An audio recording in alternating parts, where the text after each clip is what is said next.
Dinwiddie finds PJ. Yeah, baby! Corner three! The NBA is back to being absolutely wild. 5 thriller endings and some freakishly athletic plays. And we gotta start with the biggest comeback of the night. In a game without Luka or Kyrie and with Klay Thompson shooting desperately bad, the Mavs trailed by 10 points to the Blazers late in the fourth in front of their home fans. Delivered a triple, gives it to Tumani. Who delivers one? 3 money. But then the unthinkable starts to unfold. All night long, that's what's happened. Catch inside, finish inside with a foul. Downhill Simons, blocked Lively, D-Live. It's a tie game. Seats for Soldiers night. There's been some magic in the past on these nights. Here's Dinwiddie, finds PJ, yeah baby! Corner three, Dallas, they lead it by 3! PJ nails the corner 3, circling the Dallas comeback, getting everybody on their feet. And in the middle of the Mavs run, this call by the refs is something that I see for the first time. Sharp sees a gap to attack. He's fouled with 1:46 to go. After review, the ball was legally blocked toward the basket. However, there is a defensive foul by number 2 who goes into the space of the player. Therefore, that is considered a loose ball foul. It is still a successful challenge. Ball will be inbounded by Portland on the sideline with 14 on the shot clock. Still, they managed to defend themselves again and continued to push as Quentin Grimes got the entire arena losing their minds because... And now Grimes. He hasn't had a thunderous game like he did against the Lakers the other night, but he throws in a huge circus shot with 31.8 left in the game. After dropping 23 on the Lakers in the previous game, Grimes comes up with another great performance, this time in the clutch, delivering the and-one dagger as the Mavs used a 16-0 run to come back and secure the win at the end. The Cavaliers were still summing up the impressions from the OKC game, and with Donovan Mitchell sitting this one out, the Raptors came in and took advantage of it, building a 12-point lead in the third quarter. Cleveland's been careless with the basketball.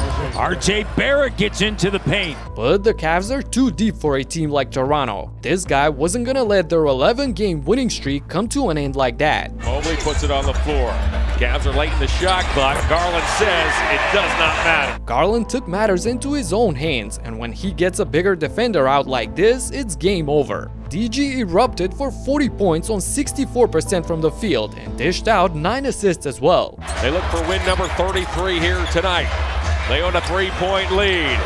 Max Strus drills another fourth quarter 3. But after a rare stop on Darius, RJ Barrett got up in transition and was able to cut the lead to just 2 with the running layup off the glass. So after a couple of empty possessions, the ball ultimately comes back into Garland's hands with a chance to go for the dagger. Stunner steps back, and buries a 3!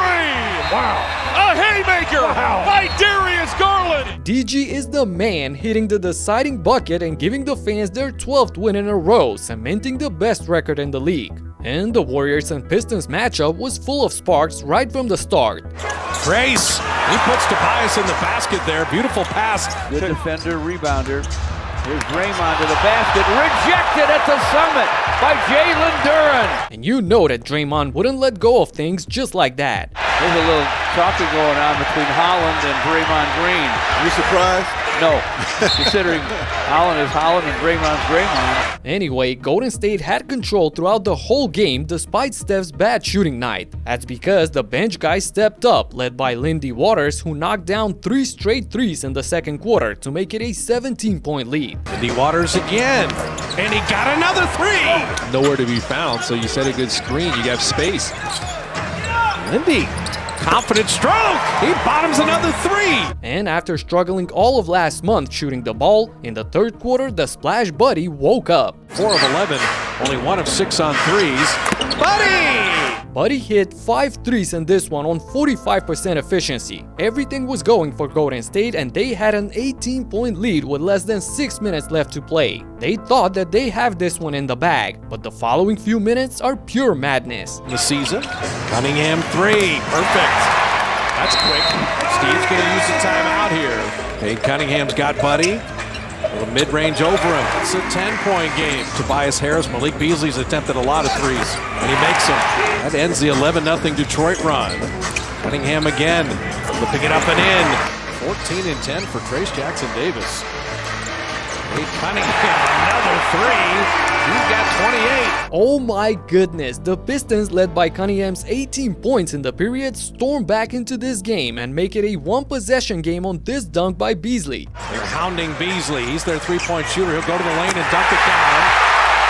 And the Warriors will use a timeout. Now they have to foul, and they finally do it, but it's the worst possible guy on the planet for them. And of course, Steph knocks down both free throws. And Steph bottoms it. Azubuike said if he only makes one, who is this guy? The Warriors, afraid of a three-pointer, return the favor, putting Cade on the line, but he misses the second. And when Gui Santos makes it a two-possession game again, this one seems to be over. But just watch what happens. First of all, they inexplicably foul instead of letting time run off the clock. So Cunningham knocks down the first, and then Draymond just switched places. That didn't hit the rim.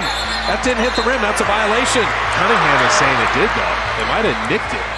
They're going to review that. Yeah, that's rough, though. Almost After review, outside the ball does make contact with the rim. It will be Detroit basketball. Detroit will inbound the ball on the side. Detroit gets a chance to tie the game, and they got a great look. Beasley's got a good look to tie it, and the Warriors will win it. Beasley had a look. The Warriors get the win. Wow, Malik had a good look but couldn't tie the game as Golden State survived at the end. And we got another thriller ending in Memphis where Ja Morant returned to the lineup, but the Rockets were the one in charge throughout the game. The old man basketball shot fake spin around. Where's he going? Let's go bank, man. How do you say bank in Turkish? Şengün led Houston with 32 points as they had a decent 10-point lead in the fourth, but Desmond Bane would not surrender. Bane for three. Desmond Bane, second triple of the night. Bane going downhill. Beats Şengün off the bounce. Timeout Houston. Like this. Bane goes at Şengün and banks it in. Bane, with 10 of his 16 points in the final period, kept the Grizzlies within reach, and they even made it a one-possession game when But Jaren comes away with it. Kennard for three. Bingo! Luka Kennard brought them within 3 points, but when he had a chance to put them in front, he hit the side of the backboard. Then Ja Morant got the ball on the wing with no one even close to him, but An open Morant three. It's off the heel. Rebound Şengün. another missed opportunity, and Van Vliet finally breaks the 2.5-minute drought without a single bucket and puts Houston up by 3 again. The Grizzlies are still in the game if they can somehow convert on this possession, but no, even after the offensive rebound, they miss yet another good look. The Rockets were struggling to find a way to score as well, granting Memphis another chance to tie the game. Can they finally get this one to go? 3-point game. And the Grizzlies call a timeout.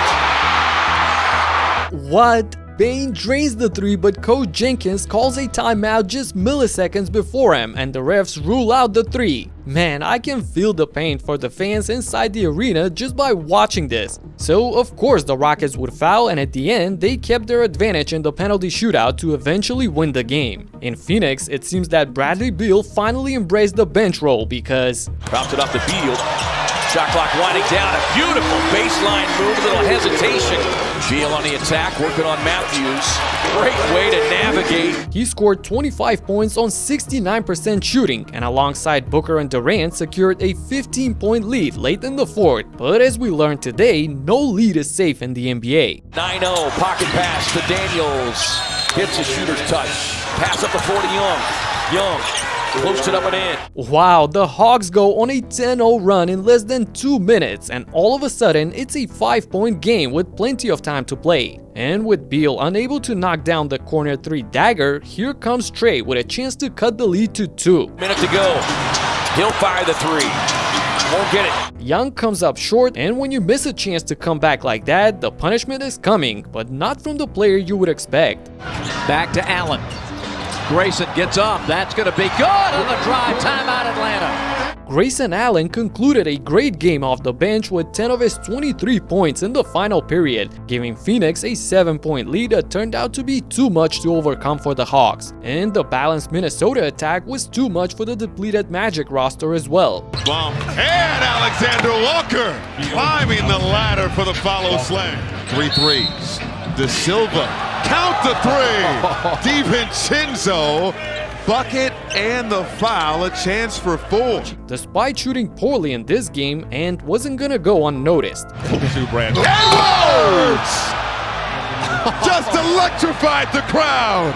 Anthony Edwards detonates on Anthony Black for the poster jam and the #1 play of the night, as the Timberwolves are now on a 3-game winning streak, looking like they finally found their groove on the court. And speaking of that groove, the game between the Cavs and OKC just a day ago had finals vibes all over it, and I broke it down right here in this video, so you gotta check it out. Talk to you in the next one. Peace out.